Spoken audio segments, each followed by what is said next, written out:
Shri R G Pillai DRU നേതാവ് എന്നോടൊപ്പം ഇപ്പോൾ ടെലിഫോൺ ലൈൻ ചേരുകയാണ്. ശ്രീ ആർ ജി പിള്ള, കേൾക്കാമോ? ഈ എന്താണ് യഥാർത്ഥത്തിൽ സംഭവിക്കുന്നത്? ഇപ്പോൾ ഈ പാലക്കാട് ഡിവിഷൻ ഇങ്ങനെ വെട്ടിമുറിക്കേണ്ടതിന്റെ ഒരു ആവശ്യകതയുണ്ടോ? ഒരു ആവശ്യകതയില്ല, അല്ല ആവശ്യകതയുടെ പ്രശ്നമല്ല. ഇത് വളരെ ഗോപ്യമായിട്ട് ജീവനക്കാരെയോ ജീവനക്കാരുടെ സംഘടനകളെയോ അല്ലെങ്കിൽ അതുപോലെ railway consultative കമ്മിറ്റിയുണ്ട്, Dakshin railway division railway users കമ്മിറ്റിയുണ്ട്. ഇതിനെ ഒന്നും വിശ്വാസത്തിലെടുക്കാതെയുള്ളൊരു നടപടി തികച്ചും ജനാധിപത്യ വിരുദ്ധമാണ്. അതുപോലെ റെയിൽവേയുടെ താല്പര്യങ്ങൾക്ക് വിരുദ്ധമാണ്, ജീവനക്കാരുടെ താല്പര്യങ്ങൾക്ക് വിരുദ്ധമാണ്. സേലം ഡിവിഷൻ രൂപീകരിക്കുമ്പോൾ പാലക്കാട് ഡിവിഷൻ നിലനിർത്തുമെന്നും അതിന് സുസ്ഥിരത ഉറപ്പുവരുത്തുമെന്നും വാഗ്ദാനം നൽകിക്കൊണ്ടാണ് അന്ന് അത് നടത്തിയത്. അന്ന് തന്നെ അത് ഒരുപാട് എതിർപ്പ് ഉണ്ടായതാണ്.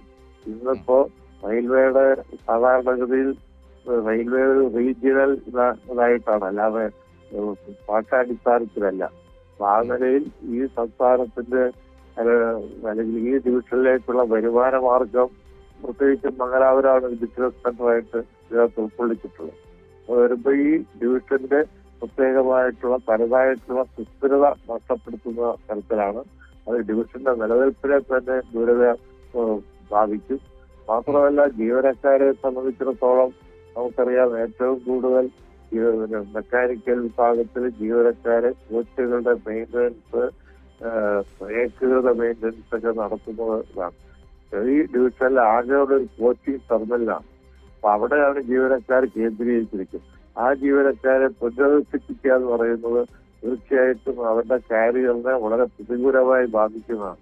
അതുകൊണ്ട് ജീവനക്കാരുടെ താല്പര്യങ്ങൾക്ക് ഘടകവിരുദ്ധമായിട്ടുള്ളതാണ്. ഏറ്റവും കൂടുതൽ ഉൽപാദനക്ഷമത കാണിച്ചിട്ടുള്ള ഒരു ഡിവിഷൻ കൂടിയാണ് ഈ ഡിവിഷൻ. ഈ കഴിഞ്ഞ സാമ്പത്തിക വർഷങ്ങളിൽ അത് ചരക്ക് ഗതാഗതത്തിലും യാത്രാഗതാഗതത്തിലും ഒക്കെ ജീവനക്കാർ അർപ്പണബോധത്തോടുകൂടി പ്രവർത്തിച്ചിട്ടുള്ള ജീവനക്കാരെ ഇതിൽ നിന്ന് കുത്തുന്ന ഒരു നടപടിയാണിത്. ജീവനക്കാരെ സംബന്ധിച്ചിടത്തോളം ഇത് ഒറ്റക്കെട്ടായി ഇതിനെ എതിർക്കും എന്നുള്ള കാര്യത്തിൽ സംശയമില്ല.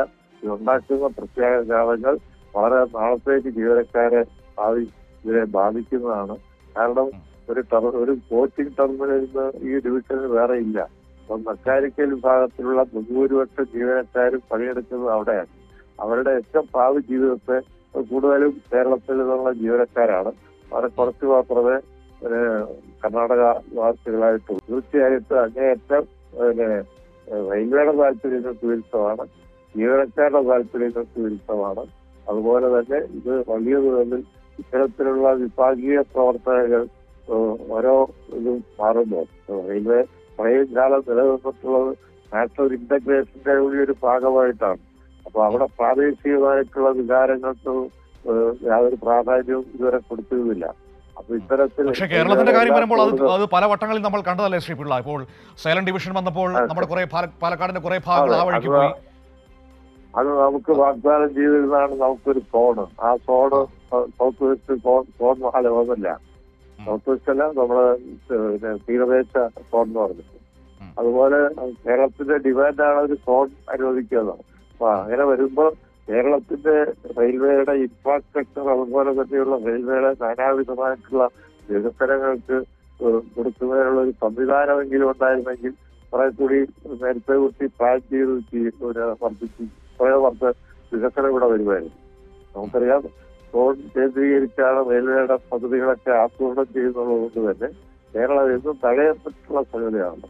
ഏറ്റവും കൂടുതൽ യാത്രാ വണ്ടികളുള്ള സ്ഥലത്ത് ഏറ്റവും കൂടുതൽ വരുമാനം കൊടുക്കുന്ന സ്റ്റേറ്റുകളിൽ ഒന്നുകൂടിയാണ്. എന്നിട്ടാണ് ഈ അവഗണന. അത് ഓർമ്മ വേണം. അതാണ് ഇന്ത്യൻ റെയിൽവേയിൽ തന്നെ യാത്രാ ഗതാഗതത്തിൽ ഏറ്റവും കൂടുതൽ വരുമാനം അതിന്റെ പ്രൊപ്പോർഷനേറ്റ് ആയിട്ട് കൊടുക്കുന്നത് കേരളമാണ്. ഈ രണ്ട് ഡിവിഷനുമാണ്, തിരുവനന്തപുരം പാലക്കാട് ഡിവിഷൻ.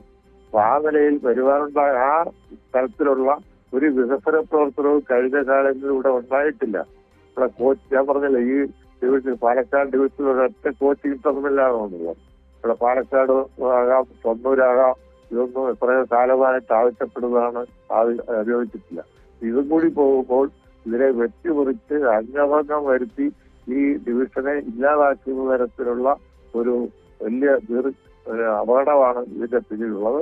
ഇതിലെല്ലാ കേരളത്തിലുള്ള എല്ലാവരും, എല്ലാ രാഷ്ട്രീയ പാർട്ടികളും ജനപ്രതിനിധികളും ഇതിനെതിരായിട്ട് ശക്തമായി പ്രതികരിക്കണം.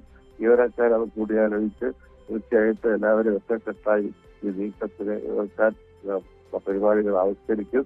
തീർച്ചയായിട്ടും ജനങ്ങളുടെ ആകെ ശ്രദ്ധ ഇതിലേക്ക് വരണം എന്നാണ്, അടിയന്തരമായി പതിയണം എന്നാണ് എനിക്ക് പറയാനുള്ളത്. ഇവിടെയുള്ള ഈ പ്രദേശത്തുള്ള BJP അടക്കമുള്ള ആളുകൾ ചിന്തിക്കേണ്ട കാര്യമാണ്. ഇത് രാഷ്ട്രീയമായിട്ടുള്ള ഒരു വേർതിരിവിന്റെ പ്രശ്നമല്ല.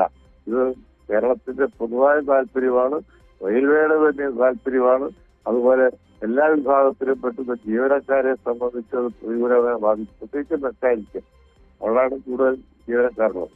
അപ്പൊ അതുകൊണ്ട് ഇതിനെതിരായിട്ടുള്ള ശബ്ദം ഉയർത്തണം എന്നാണ് ജീവനക്കാരുടെ ഭാഗത്ത് നിന്ന് എംപ്ലോയീസിന്റെ പേരിൽ അഭ്യർത്ഥിക്കാറുള്ളത്. ശരി, okay. Thank you Shri Pillai, ഞങ്ങളോട് ഈ അവസരത്തിൽ സംസാരിച്ചത്.